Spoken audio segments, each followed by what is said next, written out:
Okay, so last week I was talking about how Joe Biden and how there were these articles, and not just one, but multiple articles, and how they were saying that Joe Biden was planning, and not Joe Biden, but the US was planning on providing $450,000 to immigrant families who were separated at the border during the Trump administration, which I believe ended in 2018. If I'm not mistaken, correct me in the chat.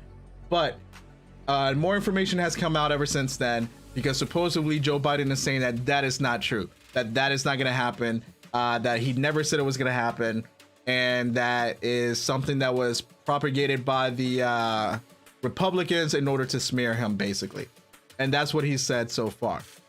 Now, and I'm going to try to keep this as short as I can, but basically, they're still not denying. There's still negotiation going on. There's still lawyers behind all of this that are still trying to give some sort of reparations to these families. But according to Joe Biden himself, he basically flat out said it's not true. That's not going to happen. And like it says right here, Biden said that that's not going to happen. It's not true.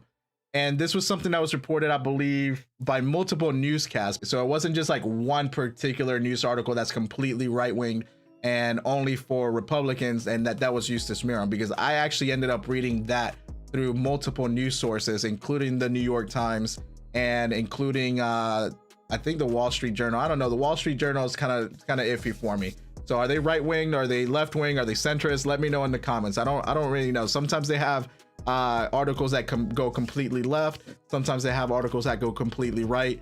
So I don't know. What do you guys think about the Wall Street Journal? But anyways, long story short, there were multiple newscasts that reported on this, but they still are saying that they may work on something different on what to give them.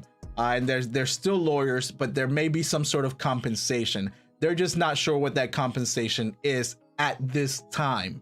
So I need to make sure that that's clear, that as of the time of this recording, they are not 100% sure what that compensation is. But again, there are negotiations, and there are certain things going on behind closed doors in Congress in order to try to push for some sort of reparations. And like I said last week, I think the families, real true families, not these fake families that come over and bring some random child in order to try to gain amnesty, and then dump off the child in the streets. And I don't know if you guys have seen pictures of that, but there's pictures that and video of children who have been found on the streets after families have crossed over into the United States from the Mexico southern border, and then they find these children just kind of lost, wandering around. Now, I've only seen a few pictures, so I'm not going to say that that's a huge problem, but I'm saying that it does happen. And I did talk about some of these kids that are coming over. They do end up being trafficked. So again, if the Biden administration can find out that these are true families that are truly here to be able to contribute to the American society and American tax dollars and work for the people, right? If they want to become part of the United States of America and they're truly here to work in order to give themselves and give their children a better future, right? Then I believe any family that were truly separated should get something in compensation. Now, $450,000, I would never agree to, but maybe, again, a path to citizenship, not just a path to citizenship, but also maybe a way for them to be able to start a living, give them some sort of housing at first, right? And give it to them for a year so they can get up on their feet, and then have social workers work with them in order to help them get on their feet. Because a majority of these people that are coming here, you know, they're trying to escape communist countries. And I'm not saying full communism, but they're trying to escape communist regimes that have pushed these people 100% into poverty, right? Totalitarian regimes that have pushed them into the brink of death. And the majority of the people that are coming here looking for work. And I agree, and I do say that immigration policy needs to be enhanced and needs to be changed and needs to be worked on. And that's where we should be focusing in order to try to be able to bring in and redo our immigration laws. We do need to work that so we can have immigrants who truly want to be here to be able to have a better future for them and their families.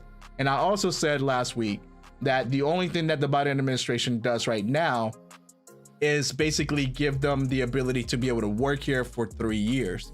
And this is where I'm going to go, because that's basically what Biden is doing under the $1.75 trillion bill.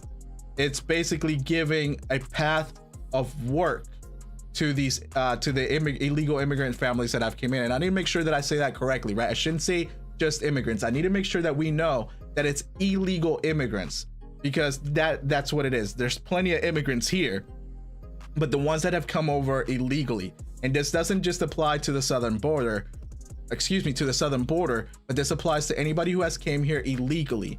And I say that if you have the opportunity to take advantage of this while you're here, right, get yourself a visa, because the Biden administration is going to allow you guys, at least within the $1.75 trillion, is going to allow them to come here and get permits for 5 years to work.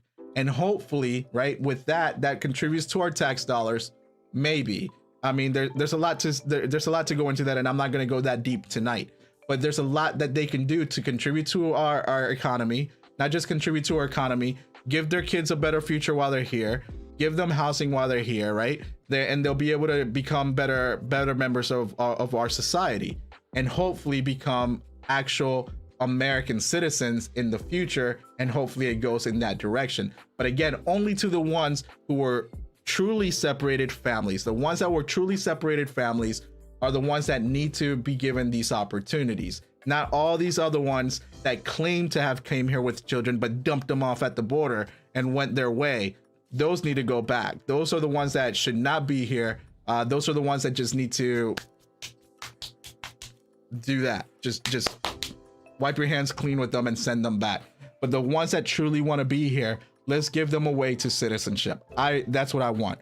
I want immigration laws to be reformed. Did they come here illegally? Sure. Did they break the law? Sure. But if they did it for the best benefit of their family and they're not going to be living off our government and sucking down our resources, then give them a path to citizenship. And the thing is, right, it doesn't matter whether Republicans are against it, because even some Democrats are against it. Some Democrats don't want anything to do with this at all. They don't want anything to do with this proposal, so they're going against it, because they say we shouldn't be spending our tax dollars on this to give these people these opportunities. And in a way, I understand that we don't want to spend our tax dollars on this, but would you rather spend our tax dollars in order to help people who actually want to be here and contribute? Because most of these people are coming here to work.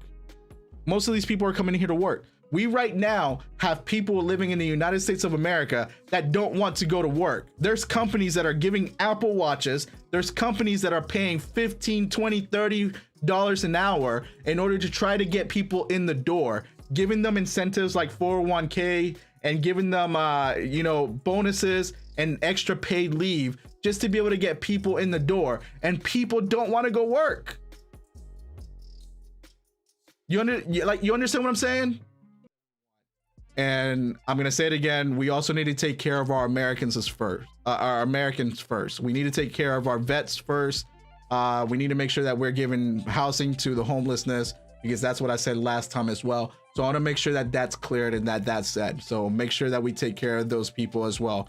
Homelessness, housing, and the people who were separated at the border. If we find out the true families that want to be here and work and contribute to the American economy and become better citizens for themselves and give their children a better opportunity, then let's let them stay here.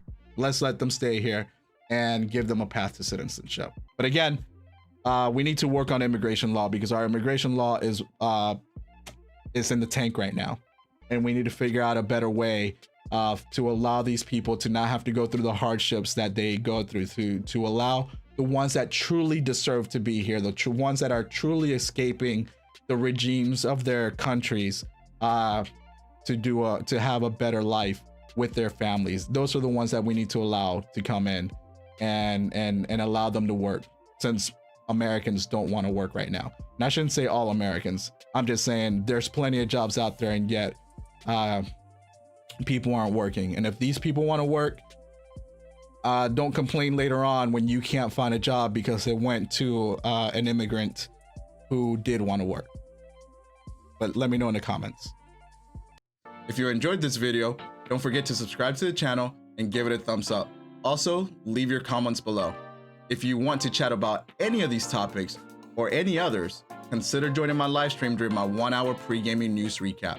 I'm Eric the Inadequate, and until next time.